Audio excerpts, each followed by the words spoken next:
This is Talk. I'm Julia Hartley-Brewer. Claire Pearsall still with us. Let's talk right now about where we are with Ukraine, because this war of words that's going on between Vladimir Putin and Donald Trump. Donald Trump said after the latest barrage of attacks on civilians in Ukraine by Russian forces. By the way, the pro-Palestinian lot who were distraught about civilians killed in Gaza, not remotely bothered by civilians killed in Ukraine. Not remotely. Doesn't bother them at all. Wrong sort of kids being killed, just so you know. Donald Trump was saying that Vladimir Putin had gone absolutely crazy. Vladimir Putin retorted by saying effectively he was, I think he said that he was sort of emotionally overloaded. Now Donald Trump has issued last night one of his Truth Social posts saying that Putin is playing with fire. He says, what Vladimir Putin doesn't realise is that if it weren't for me, lots of really bad things would have already happened to Russia. And I mean, capitalised, really bad. He's playing with fire. The Kremlin spokesman Dmitry Medvedev responded by saying the only true bad thing to worry about was World War III. I hope Trump understands this. What does this war of words mean? Let's talk to Cormac Smith. He's a former advisor to the Ukrainian Foreign Ministry and joins us now. Cormac, good morning to you. Good morning, Julia. Always nice to see you. Love, and you too. Thank you so much for joining us. I'm in two camps on this. One, I'm really encouraged that there's a bit of a battle going on between the White House and the Kremlin, because I think the White House has been far too trusting in the Kremlin and in Putin so far under Donald Trump, and realising that they're just playing and stringing him along. But I'm also a bit worried that these sort of wars of words, they can turn very, very physical in terms of weaponry far too quickly. Are you relieved or concerned about this exchange? Cormac, I don't. Oh, Cormac, my love. I'm neither. Cormac, can Julia, I stop? I'm not. Cormac, can you start again? We just lost your signal for just 1 second, my love. Yes. There you are. We got you back. Go for it. No problem. Can you hear me now? Yes, we can. Yes, go for it. Can you hear me now? Yes. Okay. Yeah. I mean, I'm not very encouraged. You can still hear me, yes? Yes. Keep going. Oh, this is really. No, Cormac, we can hear you. I'm not Keep particularly... talking. Keep talking. Good. Okay. I'm not particularly encouraged. We have heard some strong words from Donald Trump, but actually up to now, Putin has been playing Donald Trump like a fiddle. We are yet to see, we have heard some strong words from Trump. We are yet to see any strong actions at all. If we were to see America roll fully in on the side of Ukraine, and what I've been saying for 3.5 years, to arm Ukraine to the teeth and sanction Russia back to the Stone Age, I think that would be a very, very good thing. I have got to say, I always hope for the best, but with Donald Trump, we need to prepare for the worst, and the weight of this is on our shoulders in Europe.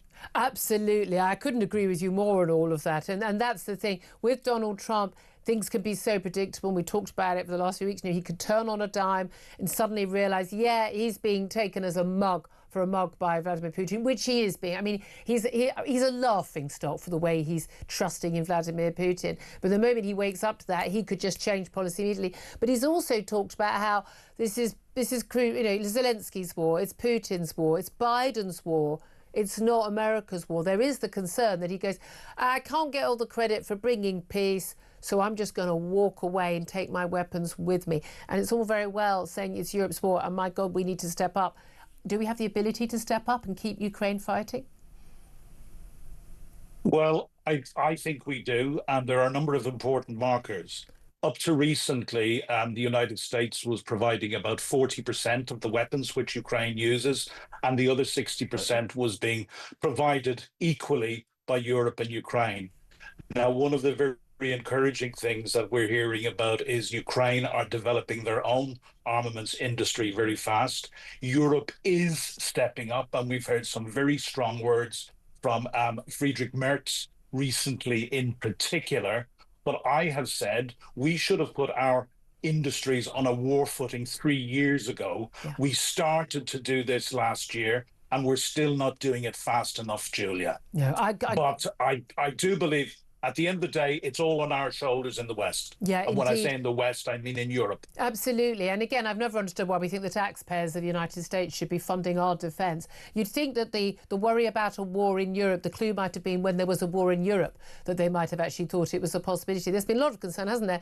Even, up in Scandinavia about if Putin was, there was some sort of deal and he withdrew troops from the actual battlefields in Ukraine, but was able to control Crimea and large parts of the Donbass, he could actually just transfer his attentions to NATO countries in Scandinavia, Norway, Finland, getting very, very worried. Yeah, I've never been a fan of Donald Trump, but the one positive that I identified from the very beginning was that it would hopefully make us in Europe, including the UK, wake up to the fact that we were on our own. And also, he is right in one thing, that Europe has been freeloading off the United States when it comes to defense. So we are stepping up. I don't think we're stepping up fast enough. We have huge concerns here at home in the UK about the Strategic Defence Review, which we are still waiting for. And, we fear, and I was speaking to our mutual friend, Philip Ingram, only on Sunday about this, we fear that it will not be enough. And also they are putting, cart before horse in that they're going to bring out the defence strategy after the Strategic Defence Review. Yeah. This is absolutely crazy. So big worries at home here. Britain, absolutely must be front and center of the leadership, along with Germany and along with France and Poland and the Baltics and Finland and Sweden. That to me is the coalition of the willing. Hopefully Italy as well. But together, if you look at our combined economies and you look at our combined populations and the military capability that we have, we should be able to deal with Russia. There was that great saying, I'm afraid I didn't come up with it, that 500 million Europeans are asking 350 million Americans to protect them from 140 million Russians who can't even defeat 40 million Ukrainians. It's crazy. Absolutely. Cormac Smith, I'm so glad we saw it out the line. So worth hearing what you had to say, former advisor to Ukrainian Foreign Minister, and we have real amazing sort of defence and foreign analyst as well, Claire Pearsall. I mean, it's really interesting that. But it's meant, he talked about, one of the strong actions. We've got strong words. And it's all, I'll get my dad onto you. My dad's bigger than your dad territory at the moment. But actually, there's not been the strong actions in terms of providing more armaments to Ukraine that could absolutely help them on the battlefield. And then asking anyone to spill blood for them. They're saying that we'll spill our own blood. We just need your weapons. But also sanctions. There's so much more we could do. You sanction India for doing trade with, trading in Russian oil. They stopped trading with Russian oil. Well, and that's the only thing that really works, is you start hitting these people in the pocket, and the sanctions are going to bite really hard if you keep increasing them every single time. Very rich Russians won't like that in the slightest, and they'll want to take their money elsewhere. Yeah, but it's just really, really simple. He would not be able to fund his war effort if he can't sell his oil and his gas. And it's as simple as that. And we're, by the way, Europe is buying it back from India after it goes to India. It's not even proper sanctions. We can't even do that properly. I'd love to hear your thoughts on what Cormac had to say. Love to hear your thoughts about decriminalising cannabis and any of the big topics we're talking about today. Always get